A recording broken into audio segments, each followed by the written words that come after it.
முதலமைச்சர் எதுவும் பேச மாட்டேங்கிறார். To remain silent in the face of evil is itself evil. எதுக்குடா அவனை தொட்ட? அவன் சுடு தண்ணியிலே கைய விடுவான், உன்னை சும்மாவா விடுவான்? மாண்புமிகு எதிர்க்கட்சி தலைவர் பேசும்போது நிறைய பேசினாங்க. அதுல ஒண்ணு மட்டும் நம்மள இன்டைரக்டா ஈவில் அப்படின்ற அந்த வார்த்தையை யூஸ் பண்ணாங்க. ஈவில்ஸ்னு டெவில்ஸ் பேசக்கூடாது.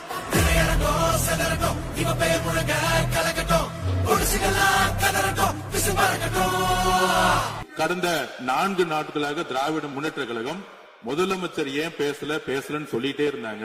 இன்னைக்கு பேச ஆரம்பிச்ச உடனே